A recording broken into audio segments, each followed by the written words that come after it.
नमस्कार, मी डॉक्टर तेजस्विनी वायंबे. पल्याड या आमच्या आगळ्या वेगळ्या उपक्रमात आपलं मनपूर्वक स्वागत.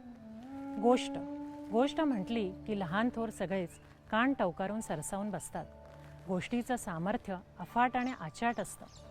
एकदा का या गोष्टीच्या महाला शिरलं की त्या गोष्टीच्या व्यक्तिरेखेच्याच आयुष्यात नव्हे तर त्यावेळचं सभोवतालचं वातावरण, त्यावेळची सामाजिक, राजकीय आणि ऐतिहासिक परिस्थिती अशी एकामागोमाग एक दालनं अलगद उघडली जातात. आपल्या जीवनाच्या सभोवती आपण एक अदृश्य असं कुंपण उभारलेलं असतं आणि त्या कुंपणा पल्याड आपल्याला जायचे गोष्टीच्या माध्यमातून. एखादा विचार किंवा एखादी भावना मनात अलगद झिरपत जाते आणि ती कशी झिरपत गेली हे आपल्याला कळतसुद्धा नाही. आणि हे घडू शकतं फक्त गोष्टीच्या माध्यमातूनच. गोष्ट अशी जी मनाला भावेल, जी मनाला आनंद देईल, जी विचार करायला लावेल आणि या कुंपणा पल्याडचं जग आपल्याला अनुभवता येईल. अशा या गोष्टीच्या रंगीबेरंगी जादुई दुनियेत आपल्याला आज घेऊन जाणार आहेत ज्येष्ठ सामाजिक कार्यकर्त्या, नामवंत लेखिका आणि साने गुरुजी कथाकथन पुरस्काराने सन्मानित रेणुताई गावस्कर. रेणुताई गावस्कर ज्येष्ठ समाजसेविका आणि नामवंत लेखिका, एकलव्य बालशिक्षण व आरोग्य न्यासाच्या अध्यक्षा. गेली 35 वर्षे वंचित मुलांच्या शिक्षणासाठी आणि सर्वांगीण विकासासाठी रेणुताई प्रयत्नशील आहेत. व्यसनाधीन व्यक्ती आणि त्यांच्या कुटुंबियांसाठी त्यांनी समुपदेशन केलेलं आहे. कथाकथनाचा विशेष अभ्यास करून या माध्यमाची शिक्षणात असलेली उपयोगिता यावर त्यांनी विपुल लेखन केलेलं आहे. शिक्षक, पालक यासाठी अनेक कार्यशाळा घेतल्या. पाश्चिमात्य वाङ्मयावर लिहिलेली त्यांची लेखमालाही प्रसिद्ध झाली. आमचा काय गुन्हा, निशब्द झुंज, गोष्टी जन्मांतरीच्या, अफलातून गोष्टी, हरवले ते गवसले, मालक नको पालक व्हा आणि डिफिकल्ट डॉटर्स या पुस्तकाचा अनुवाद ही त्यांची काही प्रसिद्ध झालेली पुस्तकं. मुंबईतील डेव्हिड ससून इंडस्ट्रियल स्कूलच्या माध्यमातून उन्मार्गी मुलांसाठी त्यांनी विविधांगी आणि मूलभूत काम केलेलं आहे आणि यातूनच आम्ही युवा या स्वयंसेवी संस्थेची स्थापना झाली. पुण्यातील वंचित मुलांसाठी त्यांनी एकलव्य ही संस्था निर्माण केली. देवी पुरस्कार, ग्रामदेवता पुरस्कार, मृत्युंजयकार शिवाजी सावंत पुरस्कार, महाराष्ट्र शासनाचा अहिल्यादेवी पुरस्कार, हिरकणी पुरस्कार, विद्याव्यास पुरस्कार अशा अनेक पुरस्कारांनी त्यांना सन्मानित केले गेलेले आहे. प्रतिकूल परिस्थितीत जगणाऱ्या आणि करपलेले बालपण अनुभवणाऱ्या अनेक मुलांचे प्रश्न आत्मीयतेने आणि कळकळीतेने सोडवण्यासाठी सतत प्रयत्नशील असणाऱ्या रेणुताई गावस्कर यांचे पल्याड या आमच्या नाविन्यपूर्ण उपक्रमात हार्दिक स्वागत. नमस्कार रेणुताई, पल्याडच्या या पहिल्या भागात तुमचं स्वागत. रेणुताई, तुम्ही माझ्यासाठी खरं तर एक प्रसन्न निरागस हास्य असणाऱ्या आणि निर्मळ मनाची ज्येष्ठ मैत्रीण आहात आणि कथाकथनाच्या सामर्थ्याबद्दल तुमच्याकडून आज आम्हाला जाणून घ्यायचे आणि मुख्यत्वे करून तुम्ही या कथेकडे कसं वळलात हे जरा तुम्ही आम्हाला सांगा. तसं म्हटलंच ना तेजस्विनी, तर वाचनाची आवड मला आधीपासून होती, पण कथा या विषयावर खास अभ्यास करावा याला काही कारणं झाली. म्हणजे साधारण 30-35 वर्षांपूर्वीची गोष्ट आहे. मुंबईतल्या डेव्हिड ससून इंडस्ट्रियल स्कूल या मुलांच्या संस्थेमध्ये मी जायला लागले. आता ही मुलं म्हणजे मुलगे, ही मुलं कुठली तर ती रस्त्यावर होती, जी कुठल्या तरी करू नये अशा गोष्टीमध्ये सहभागी झाली होती आणि पोलिसांच्या हाती सापडली होती. अशी काही काळाकरता ज्युव्हेनाईल कोर्टाकडून आलेली ही मुलं होती. आणि यांना जेव्हा मी भेटले आणि यांच्याबरोबर एका खोलीत बंद व्हायला लागले तेव्हा मला सगळ्यात असं वाटलं आधी की यांना कथा सांगितल्या पाहिजेत, यांना गोष्ट सांगितली पाहिजे, किंबहुना यांच्यातला हिंसाचार कमी करण्याचा तो एक मार्ग आहे. आणि मग त्यांना मी जेव्हा गोष्ट सांगू का असं विचारलं तेव्हा आनंदानं होकार तर आला, पण त्याचबरोबर एक सूचना आली. ती सूचना अशी होती की महाभारत रामायणाच्या गोष्टी सांगू नका. हे कथेचं मी तुला एवढ्यासाठी सांगते की कथा हा विशद करण्याचा भाग आहे, तो समजून घेण्याचा भाग आहे. म्हणजे त्याच गोष्टी सांगू नका असं खरं म्हणजे ती मुलं सांगत होती. महाभारत रामायणाच्या सांगू नका. मग कोणत्या सांगू असं विचारल्यावर ते म्हणाले की अमिताभ बच्चनच्या गोष्टी सांगा. आणि मग मला तर तसं फारसं काहीच माहीत नव्हतं आणि मग मी त्यांना सिलसिला फिल्मची गोष्ट सांगितली, पण त्याच्या आधी त्यांनी असं मला म्हटलं की अमिताभ बच्चनचं सगळं इतकं छान तुम्ही सांगितलं, म्हणजे तेजी बच्चन किंवा हरिवंश राय बच्चन हे सगळे मला माहीत होते, पण रेखा आणि अमिताभबद्दल काही सांगितलं नाही. मुलं किती क्लू देतात याचं हे एक उदाहरण आहे. आणि मग मी त्यांना त्या सिलसिला फिल्मची गोष्ट सांगितली आणि गोष्टीचा सिलसिला सुरू झाला. मी खूप वाचलं त्या काळामध्ये. 1 महिनाभर केवळ अभिनेते आणि अभिनेत्री यांच्या आयुष्याबद्दल सांगितलं आणि नंतर मग मी त्यांना हेलन केलरची गोष्ट सांगितली. तोपर्यंत त्यांची अशी मानसिक जडणघडण झाली होती की मी जे सांगेन ते रोचक असतं, मनोरंजक असतं. आणि मग त्यांनी हेलन केलर मान्य केली. म्हणजे life is either a challenge or an adventure.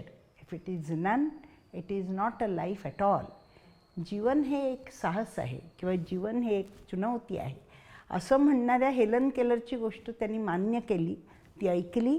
एवढंच नव्हे तर तिची शिक्षिका ॲन सुलिव्हान हिच्याबद्दल त्यांच्या मनामध्ये आम्ही असे टीचर्स बनू असं कुणीही नसलेलं, रस्त्यावर राहणाऱ्या, अक्षरशः गुन्हेगारीचा शिक्का कारण नसताना बसलेल्या अशा त्या मुलांनी स्वीकारावं हे कथेचं सामर्थ्य आहे, हे माझ्या तेव्हा लक्षात आलं. आणि मग तोच एक इतिहासच आहे असं वाटतं मला तेजस्विनी. म्हणजे तुला मी सांगते की माझं मातुलगृह आहे ना गं, ते गोष्ट सांगण्यात अतिशय पटाईत होतं. म्हणजे कुठल्याही घटनेची गोष्ट कशी करावी, कथा कशी करावी, हे माझ्या मातुलगृहाला माझ्या मामा, माझे आजी, माझ्या मावशा यांना सगळ्यांना अतिशय उत्तम रीतीने माहीत होतं. मोठी झाले तसतसं लक्षात आलं की ही कला आपल्यात किंचित रूपाने अंश मात्र का होईना ही माझ्यामध्ये आहे. मग मी त्याला वाचनाचा साज चढवायचं ठरवलं आणि एक अशी वाचनाची निरंतर यात्रा सुरू झाली. निरंतरच म्हणते मी त्याला. आजसुद्धा तो शोध थांबलेला नाही आहे. साने गुरुजी विद्यालयात होते. साने गुरुजींच्या कितीतरी कथा प्रकाश मोहाडीकर आम्हाला सांगायचे, म्हणजे शाळेचे संचालक. तर मी तुला सांगते की गोष्टीचं, कथेचं एक सामर्थ्य आहे बरं का. कथेचं म्हणजे हे ते सामर्थ्य असं आहे की कथा तुम्हाला विचार करायला उद्युक्त करते, कथा तुम्हाला अंतर्मुख करते. एवढंच नव्हे तर कथा तुम्हाला स्वतःचं म्हणणं मांडायला प्रवृत्त करते. ही जी उद्युक्त होण्यापासून प्रवृत्त होण्यापर्यंतची जी प्रक्रिया आहे ना, त्यामुळे कथेचं शैक्षणिक क्षेत्रातलं योगदान हे अतिशय प्रचंड आहे. माझा इतका याच्यावर विश्वास आहे की सगळं शिक्षणच आपल्याला कथेच्या माध्यमातून देता येईल. पहा ना, तू कुठेही जा आणि म्हण की मी तुम्हाला एक गोष्ट सांगते आणि श्रोते लगेच शांतता पसरते तिथे. तर हे मला खूप वाटलं. मी 2-3 मराठी कथाकारांचा उल्लेख इथे आवर्जून करेन. मला खूप आदर्श वाटणारे वि स खांडेकर, साने गुरुजी असे कितीतरी लोक मला या वाटेवर भेटलेत. वि स खांडेकरांच्या वैयक्तिक जीवनातली एक गोष्ट सांगते की मॅट्रिक झाले तेव्हा सर्व पहिले आले होते वि स खांडेकर. अनेक सुवर्णपदकांचे मानकरी, सगळी बक्षिसं. आणि त्यांना एकदा विचारलं वि स खांडेकरांना की तुमच्या आयुष्यातले सर्वात आनंदाचा क्षण कोणता. तेव्हा वि स खांडेकर म्हणाले की माझ्या आयुष्यातला सर्वात आनंदाचा क्षण म्हणजे एकदा मी समुद्रावर फिरायला गेलो असता एक माणूस बुडत होता आणि वाचवा वाचवा म्हणून ओरडत होता. तेव्हा मी क्षणाचाही विचार न करता धोत्राचा काचा मारला आणि त्या पाण्यात शिरलो आणि त्याने माझ्या गळ्याला मिठी मारली, पण मी कशी तरी त्याला किनाऱ्यावर आणलं. तो माझ्या आयुष्यातला सर्वात आनंदाचा क्षण आहे. खांडेकरांना विचारलं गेलं काय तुम्ही पहिले आलात, म्हणजे सगळी रेकॉर्ड ब्रेक केलेले होते खांडेकरांनी, तेव्हाचा नाही का. तर ते म्हणाले नाही, नुसतं काहीतरी मिळण्यापेक्षा देणं खूप महत्त्वाचं आहे. मी जेव्हापासून हे खांडेकरांचं वाचलं आहे ना, तेव्हापासून खांडेकरांच्या साहित्याची चाहती झाली. त्यांचं एक फार सुंदर सूर्यास्त नावाचं पुस्तक तेजस्विनी मला मिळालं. शोध घ्यायला पाहिजे, शोध. आणि त्याच्यामध्ये पहिलीच गोष्ट बुद्धाची गोष्ट आहे. एक कलेक्टरची बायको आपल्या मुलाला बुद्धाच्या जीवनाविषयी एक भाषण पाठ करून घेते. त्यासाठी पैसे असल्यामुळे खास गुरुजी नेमले जातात.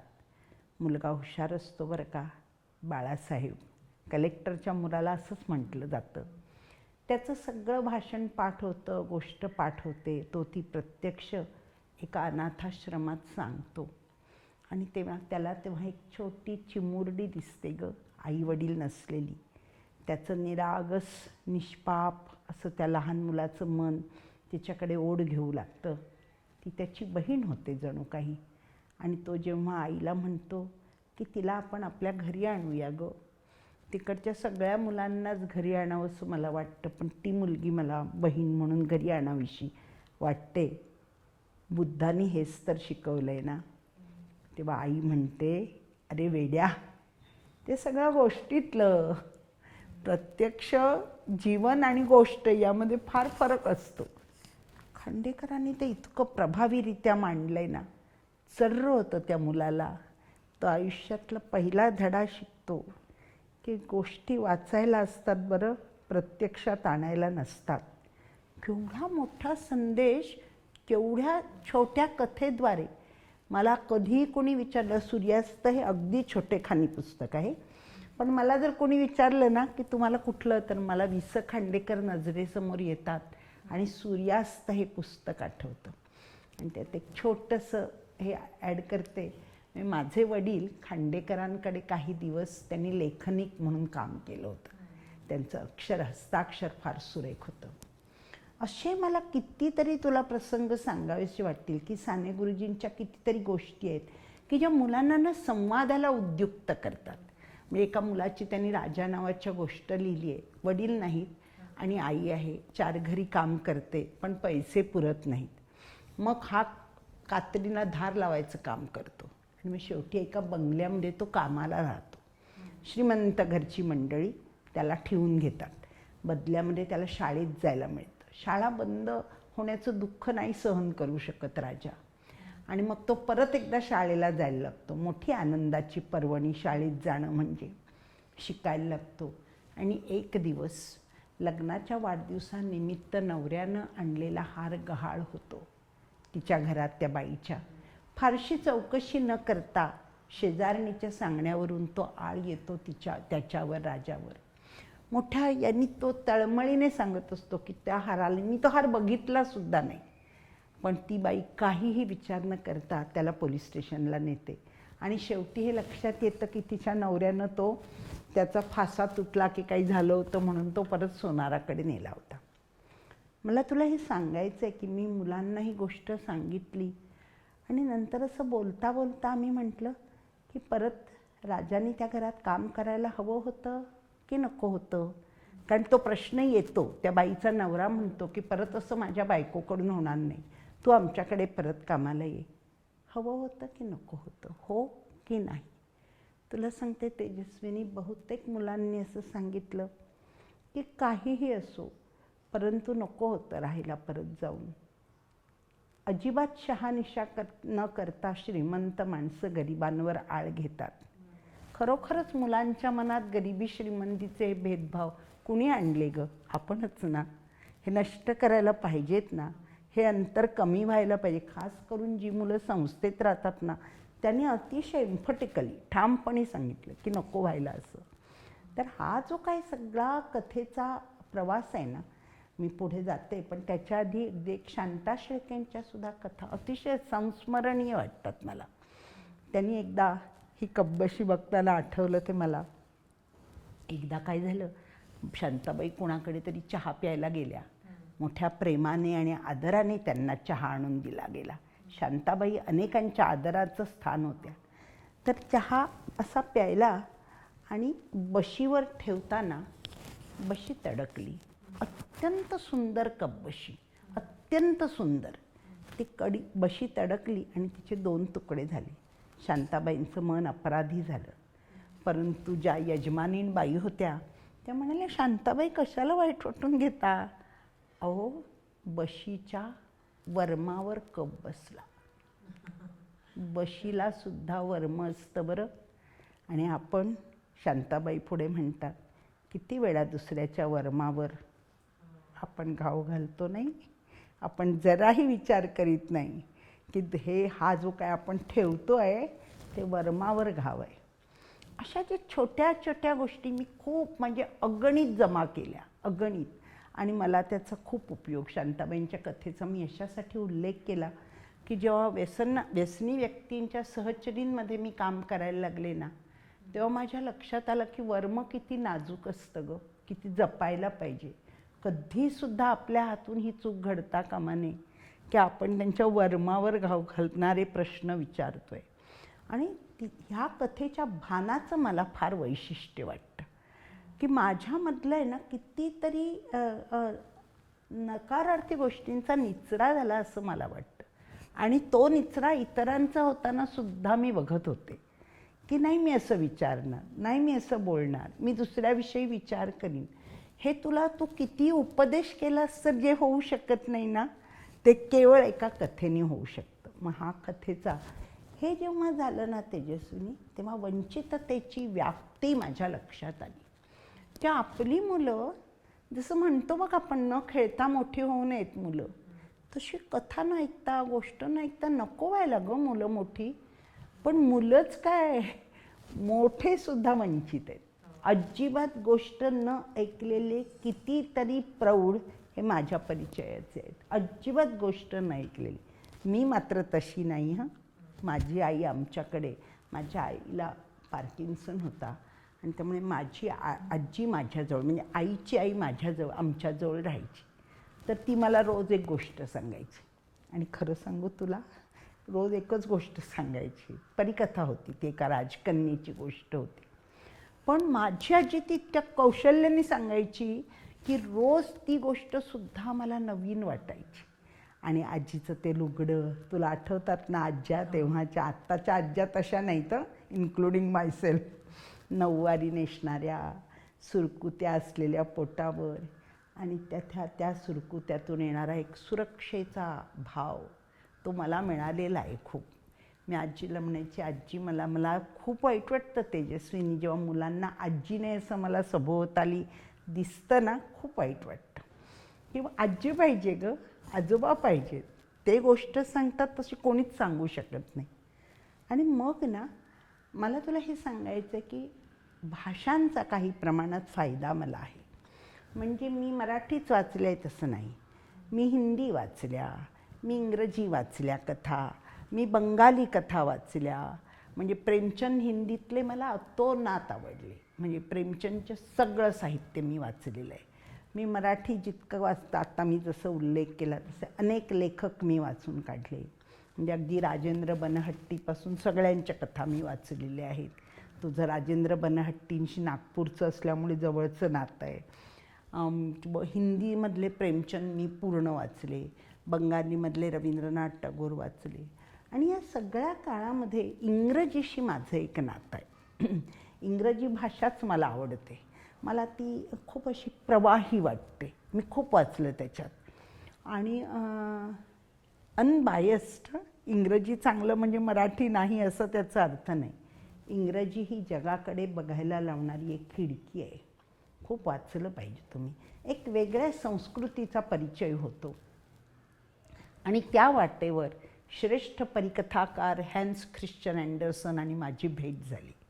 म्हणजे ही शारीरिक नाही हां, हॅन्स नव्हतेच जेव्हा मी या जगात आले. हॅन्स काही जिवंत नव्हते. पण अजिबात शाळा न शिकलेला हा मुलगा, काय परिकथा लिहिल्या आहेत त्यांनी. काय परिकथा, तुला कदाचित द लिटल मरमेड ही त्यांची कथा माहिती असेल.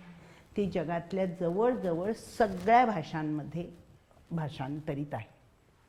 पण हॅन्सच्या गोष्टी सांगताना सगळ्यात हॅन्सची मुलांना आवडणारी गोष्ट म्हणजे द एम्परर विदाऊट क्लोथ्स.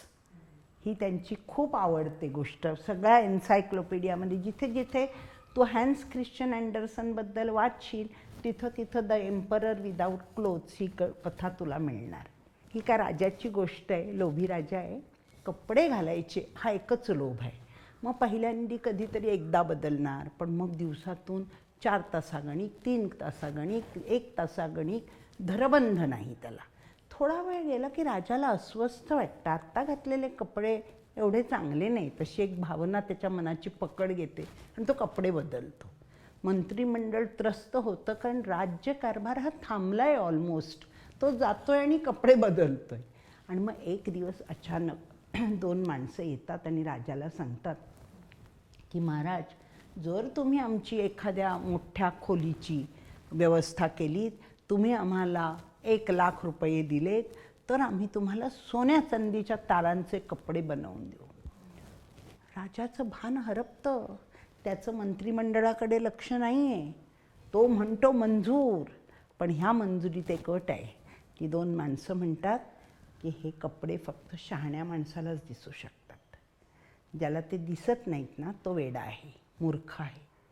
आणि मग ते काही करत नाही, ते नुसतीच चैनबाजी करतात. आणि असाच हा दसऱ्याचा दिवस आणि राजाची मिरवणूक निघणार आहे त्या दिवशी. आणि ते अदृश्य कपडे घेऊन ती माणसं येतात, त्याचे मूळ कपडे उतरवतात, अदृश्य कपडे त्याच्यावर चढवतात आणि हत्तीच्या अंबारीत राजा बसतो. आणि सर्वत्र प्रजाजन त्याला आदर देण्यासाठी उभे आहेत. कोणाचं धाडस नाही गं की राजाच्या अंगावर एकही कपडा नाही असं सांगायचं. आणि मग एक मूल आपल्या वडिलांना म्हणतं, त्याला काय माहीत नाही, त्याला कसलं भय नाही. ते मूल म्हणतं, बघ see father, the emperor is without clothes. आणि मग सगळी प्रजा ओरडायला लागते, the emperor is without clothes. इथं कथा संपते. हॅन्सनी कोणतंही भाष्य केलेलं नाही, पण कुठलाही लोभ, कुठलीही हाव एका विशिष्ट मर्यादेच्या पलीकडे जाते, तेव्हा the emperor is always without clothes. आपल्या सगळ्यांच्या आयुष्याला लागू पडणारी गोष्ट आहे ही, नाही? आणि आत्ताची जी परिस्थिती आहे त्यामध्ये तर मला असं सारखं वाटतं की या सगळ्या गोष्टी किती शेकडो वर्ष चालत आल्या, पण त्या तितक्याच समर्पक. किती हाव आहे आपल्याला, नाही? कधी न थांबणारा असा लोभ आहे आपल्याला. आणि त्यामध्ये आपण विदाऊट क्लोथ्स होतो आहे ह्याचं भान मात्र अजिबात नाही. मग मी त्याच्या सगळ्या जेव्हा गोष्टी वाचल्या तेव्हा ना, ह्या गरवारे बालभवनमध्ये मी तेजस्विनी गोष्टी सांगायला जायचे. म्हणजे शोभाताई भागवतांचं माझ्यावर फार मोठं ऋण आहे आणि मी ते नेहमी मान्य करते. मी पुण्याला आले तेव्हा कुणीही माझ्या ओळखीचं नाही. तुमच्या सगळ्यांच्या ओळखी, मैत्री, स्नेह ही नंतरची गोष्ट आहे. फक्त मी शोभाताईंना ओळखत होते. आणि शोभाताईंनी आल्याबरोबर जिथं जिथं त्यांना शक्य आहे ना, तिथं मला गोष्टी सांगायच्या. त्या मला रेणूला बोलवा असं त्या सांगायच्या. आणि त्यामुळेच खरं म्हणजे कामातसुद्धा इतका जम माझा बसू शकला. कारण लवकर पुण्यासारखं छोटंसं गावच म्हणूया आपण, ते लवकर ओळखायला लागलं. तिथे एक फार बुद्धिमान मुलगी मला भेटली. तिचं नाव असिलता. ती कायम माझ्या स्मरणात राहणार. छोटी होती कारण बालभवनची वयोमर्यादाच 12 आहे. तेव्हा तिनं मला विचारलं की आम्हाला हॅन्स अँडरसनबद्दल खरं काय, कसं जगला. आणि मग माझ्या असं लक्षात आलं, काय बरं मुलांचं असतं बघ, त्यांना लेखकामागचा माणूस बघायचा असतो, तो समजून घ्यायचा असतो. मला नक्की असं वाटतं की मुलांना अंडर एस्टिमेट करतो आपण. आपल्याला काय मूल तर आहे, काही सांगितलं तरी चालतं, असं अजिबात नाही. असं अजिबात नाही. मुलाला इतकी जिज्ञासा असते, पण आपणच ते विषय संपवून, कारण आपल्याला तसा अभ्यास कधी कधी करायचा नसतो, संपवतो. मग मी जेव्हा हॅन्स ख्रिश्चन अँडरसनचं खरं आयुष्य पाहिलं तेव्हा एक झगझगतं विश्वच माझ्यासमोर. म्हणजे हॅन्सचे वडील मोची होते आणि अजिबात शाळेबिळेत काही गेलेले नव्हते, पण ते त्याला इतक्या सुंदर स्वरचित गोष्टी सांगायचे. म्हणजे ते जेव्हा चपला बूट शिवायचे तेव्हा स्वरचित कथा ते त्याला सांगायचे.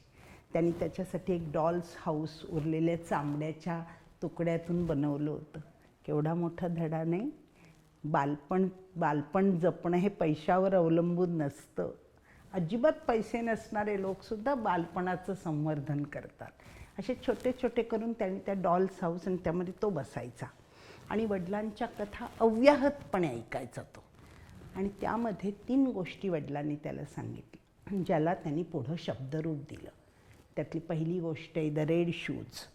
एक अतिशय श्रीमंत अशी बाई त्यांच्याकडे आली वडिलांकडे. तिनं ते रेड लेदर, लाल चामडं जे की महाग असतं, ते दिलं आणि शूज करायला सांगितले. ते तिच्या अपेक्षेप्रमाणे झाले नाही आणि हॅन्सच्या वडिलांना खूप बोलणी खावी लागली. त्याचवेळी हॅन्स तसे त्याने एक ह्याला पण बनवले होते, तसे बूट घालून तो चर्चमध्ये जायचा आणि खाड खाड आवाज करत जायचा.